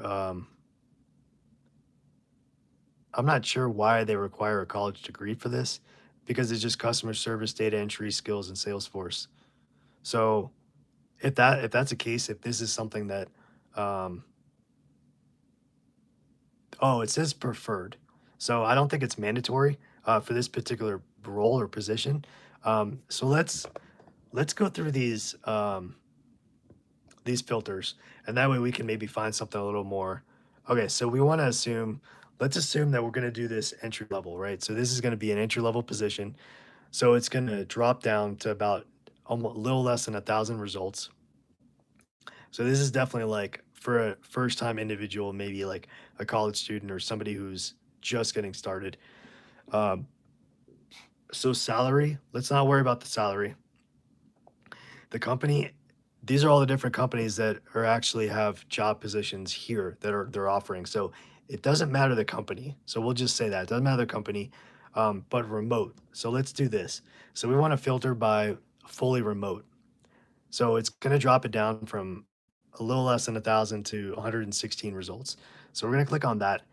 And then basically all of these positions now out of 116, they're going to be fully remote customer service and it's going to be entry level. So let's take a look down here. So it looks like Talentify has a couple vacations with Justine. Here's one. Client care specialist. Looks like 18 to $20 an hour. So anybody out there, if you guys are looking for a customer service role, this would be a great place to look is LinkedIn jobs.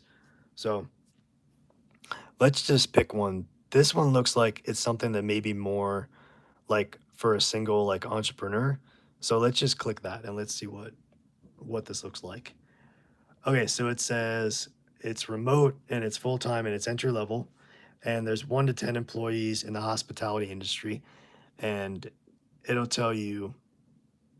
So there's 37 applicants right here. So 37 people applied, which is pretty rare because I don't know any other platform that tells you exactly how many people have applied for the job.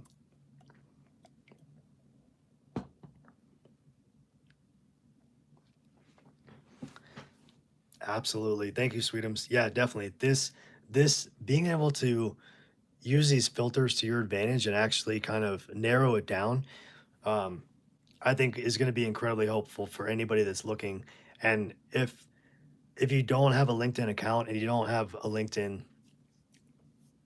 profile set up, you definitely should do that. It's totally free, and I think it's a great place to start as far as making sure that you get started on the right foot with this customer service role. So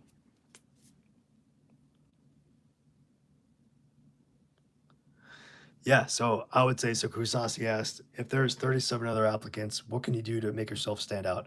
So I would go down and I would click on skills and it's going to tell you, okay, what are the skills that you need?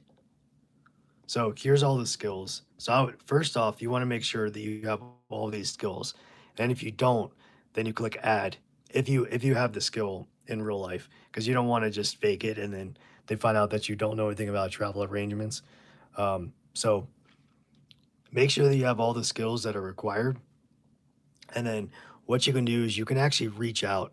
Um, so if you go here, you can actually follow the company itself and then you can reach out. So you can reach out to them and ask them um, to learn more about, the company itself. Um, and you could try to build a rapport with them and say, offer, okay, these are my experiences. I applied. I just wanted to let you know that I applied. Here are some of my highlights of my career, that type of thing. Yeah, definitely. I think so. So if you've had prior job experience with any of the skills that are required, I definitely think that that's something you can use for sure to your benefit. Definitely. So it'll go and it tells you basically, it kind of gives you the little, pitch about what the job's about. It tells you that they're going to provide training and certification for being a travel agent and flexible part time or full time, which is awesome. And it basically gives you all the information you need on uncapped commission based earnings.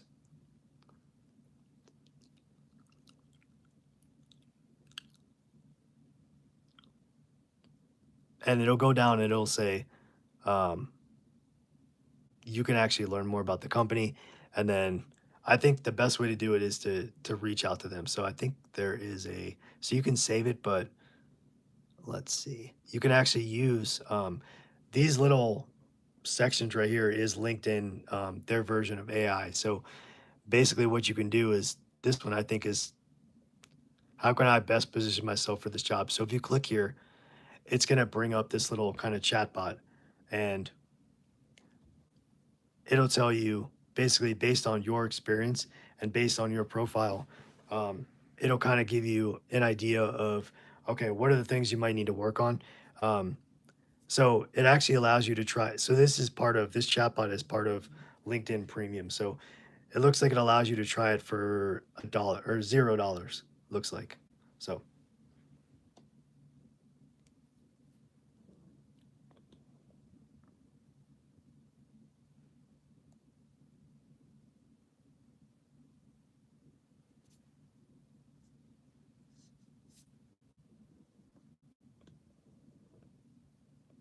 yeah, that's a really good point, Dragon Rider. You definitely want to learn more about as much as you can about the company, fully understand what's on the website, and show that you're not only engaged, but you're also interested in learning more about, okay, how does this company work? What are the things that you can do to kind of set yourself apart as far as learning about the company? Because I think not a lot of people take that much time to kind of do that, to kind of learn. So, um, yeah, so LinkedIn Premium is like the next tier up, and basically you get a lot more features with LinkedIn Premium. And I don't know how much exactly it costs a month, but they give you the opportunity to try it for free. So um, yeah, so all you'd have to do to apply is really just click this button right here. So easy apply. Click this, and then let me see. I'm gonna click it and see what it does here. Okay, so I'm gonna take that off. Okay, so basically it's gonna pop up and it's gonna give you information that's on your profile and pre-fill some things, and then all you have to do is hit apply. So I just dropped it down because there was some information on there. I wanted to kind of keep um, private. So actually, you don't actually have to upload a resume because it actually whatever you have as part of your LinkedIn profile, it's going to use that to apply for the job. So any information, any skills, any sort of accolades or awards or that kind of thing, or even people that are vouching for your skills, all that can be seen through your LinkedIn profile. So all you have to do is when you click apply, it's going to pull all that stuff in. So you don't have to actually upload anything. It'll pull it right from your LinkedIn profile. So everything is here, and because it just grabs it right from LinkedIn.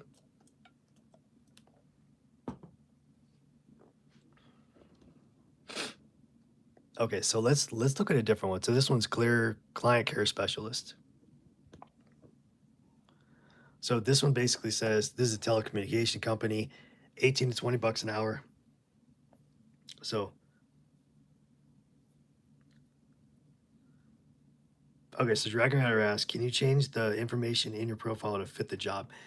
So I think it's just gonna pull in whatever you have. So if you change it, um, it's gonna show up as far as like kind of like in your timeline as to what you change it to. But I think you could. I mean, technically you could do it. I don't know if you could do it in this process where you're already applying.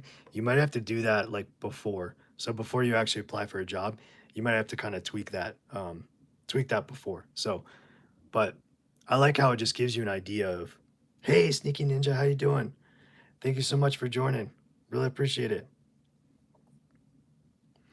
Yeah, so sorry, Dragon Rider. I just saw the other part of your question. So yeah, you do only have one profile. So unless you wanted to change the information before you applied for a job, then what you could do is you can go back and you could apply. So if you wanted to tweak some information to kind of best represent what you're applying for, that's always an option. So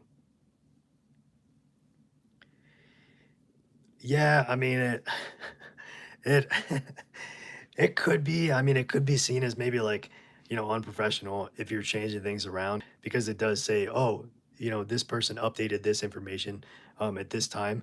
So I would probably maybe not try to tweak it to kind of position yourself um, in more of a favorable light. I would just probably apply with something that you're qualified for. And that way, you're doing it on, the up and up kind of thing, and you have a clear conscience about it. So, hey, Banner, how you doing? Thank you so much for popping in. Yeah, so you can, if you make a new account, you definitely can. Um, I mean, it just depends on, you would think that you would want to have one primary account that you have all of your past experience with. And I mean, technically, like maybe you would be applying for something that you don't really have experience with, but that's possible. But I would say try as hard as you can to stick with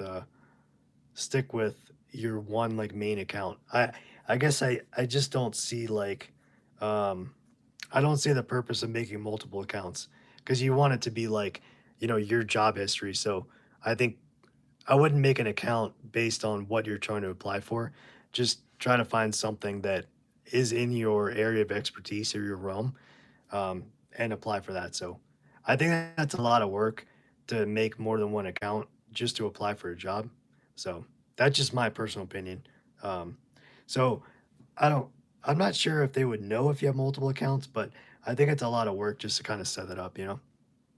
So, hey, Zach, doing good. How you doing? Thank you so much for popping in. So we're talking about remote, like remote customer service jobs. So that's the we're on day 24 of our live stream challenge here. So yeah, so it'll tell you, there's 100 applicants.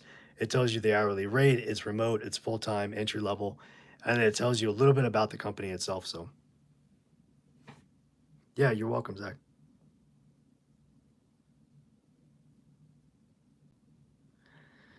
Yeah, that's true, Draco Adder. A lot of these positions do have some of the same basic skills and skill sets for sure. So I think if you just kind of look through and see what the skills were. So if you were to just click this right here, it's going to bring you down to the qualifications, and then it tells you, okay, what are the qualification details? So if you click that, it'll tell you, okay, this is what you have. So here's the requirements. So 1 years of work with Salesforce, high school diploma, um, and then basically all of these. So if you have something here that you haven't added to your profile, you can always just click add like that. So and then you basically go and you can line that up with what previous job you've had before. So Yeah, so Salesforce is that program that kind of helps like automate different like tools. So let's see, I pulled it up here. So let's see. I don't actually know. I've heard of Salesforce. I don't know what it does. Salesforce features. Okay. So it looks like, let's see if we can see what it does. Okay, so Salesforce, what does this do?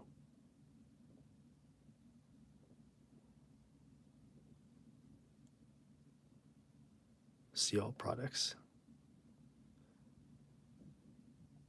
Okay, so this is what it looks like. It has a bunch of different pieces here. So there's an AI part of it.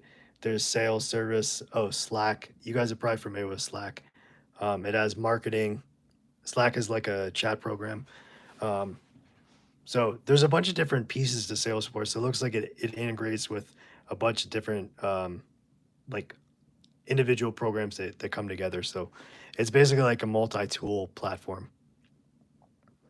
kind of like a CRM, like a customer relations management.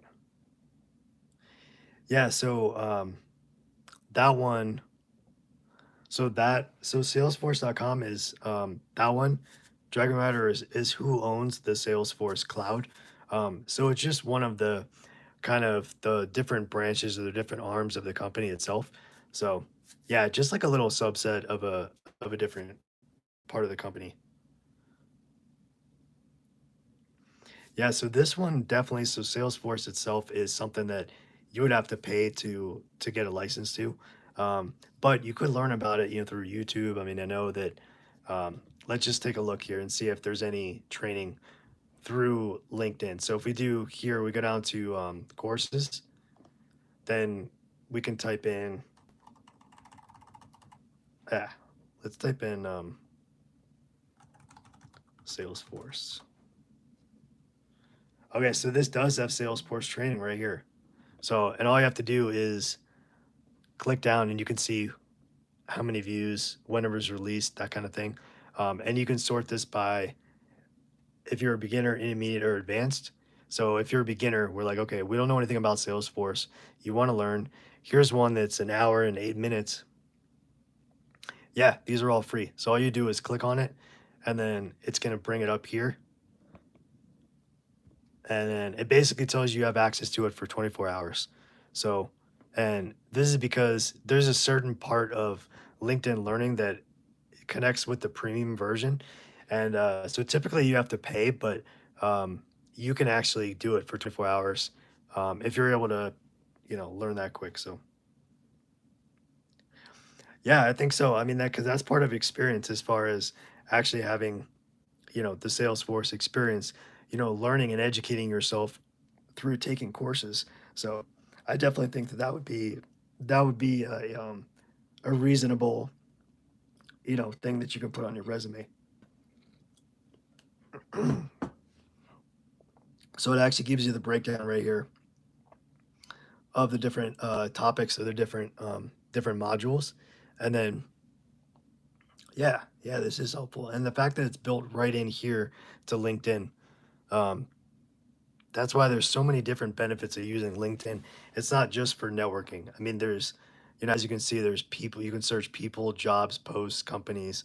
So yeah, yep, you can add all the qualifications over other applicants. So if you wanted to go in here and you wanted to try to get a leg up or get more experience and more exposure, then you could do that too. You could also search for groups. So if you wanted to go in here, um, this is something you can join. This is totally free. So these are different groups based around Salesforce. So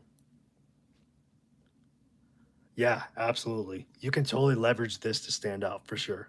So, yep. So I just want to take a moment and say thank you guys so much for joining. I really, really appreciate it. Um, so our channel is not yet monetized, but at the very top of this live stream chat, there is a way to support us if you'd like to do so. Um, we have Buy Me a Coffee, Cash App, PayPal, Zelle, Venmo, and so forth. So if you'd like to send a donation, we would be greatly appreciative of that. And thank you guys so much for being here. I really, really appreciate it. Yeah, so Sneaky Ninja. So, do you have any tips on reaching out to decision makers? Contacting a manager is appropriate. So, yeah, so I would say it's as Sneaky Ninja as far as like getting into the decision makers. I think you really are gonna have to, prepare some sort of a presentation or like a sales pitch or some sort of you know something tangible that you want to go at, that you want to basically say that you want to have some time or you want to be able to coordinate some time with them and be able to talk to them. So I don't think you're going to be able to go through, um, get to them directly. Typically, it goes through like an administrative assistant or some sort of a secretary.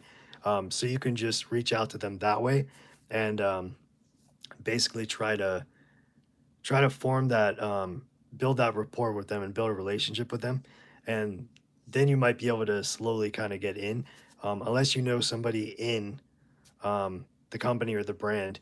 Then it's difficult to go right to the top, people who make the decisions, as far as kind of getting in the door, but it's definitely something you should keep trying and keep experimenting with, depending on how many different clients you want to try to get in and talk to.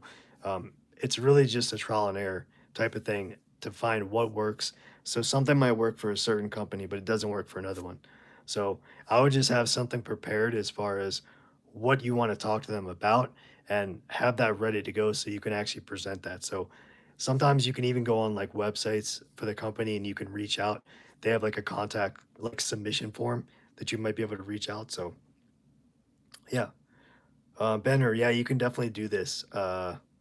You can do it from all countries, definitely. So it's definitely a global tool. Yep.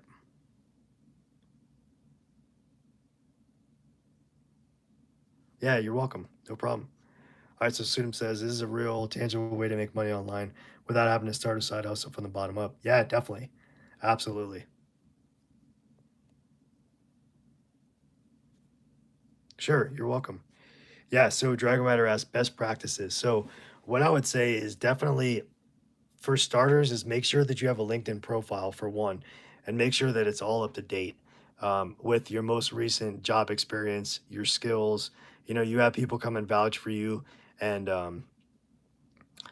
basically you want to make sure that everything is current and as up to date as humanly possible. And then I would say really just start networking as best you can. Join groups on here. They have groups. They even have events that you can join. So some of these are remote, so you can take a look and see if there's anything that you might be able to join and collaborate with other people, or you can reach out and network with people in. If Salesforce is kind of like what you're going for, you can use that as a key and kind of go through and reach out to people that way. So,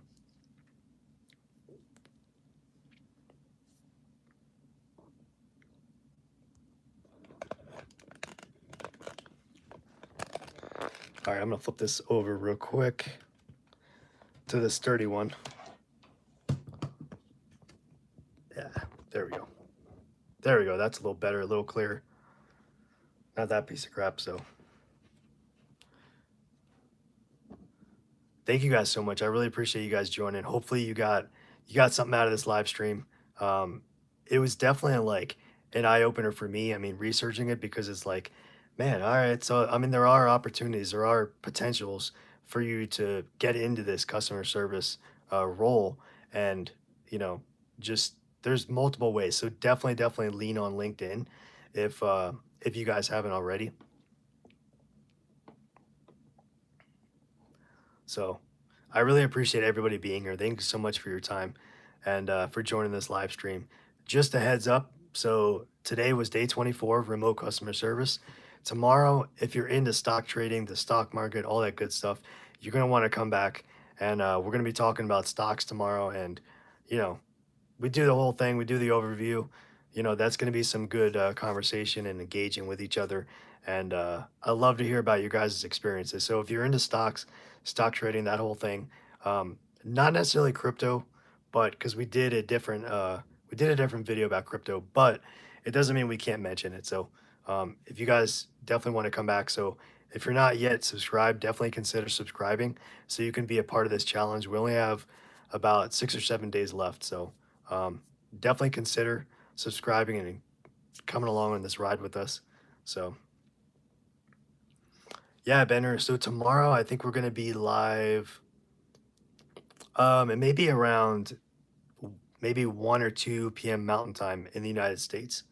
So give or take, like early afternoon in Mountain Time. But if you're subscribed and you turn on the notification bell, um, then you can definitely know when, get notified when we go live. So, oh, you're welcome, Sneaky Ninja. No problem. Hey, Winnie, how you doing? No, you're good. No worries.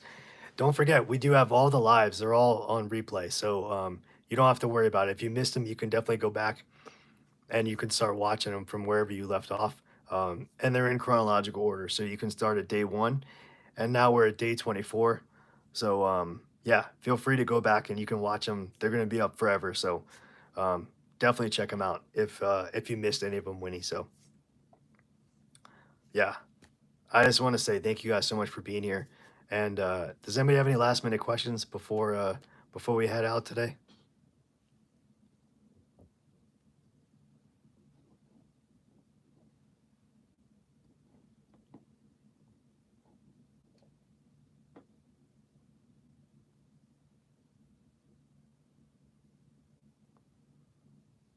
Thank you, Sweetums. Appreciate it. Thanks for adding that in there.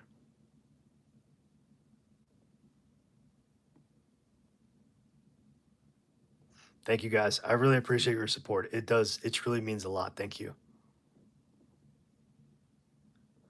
All right, everybody. You guys be safe out there. Be careful.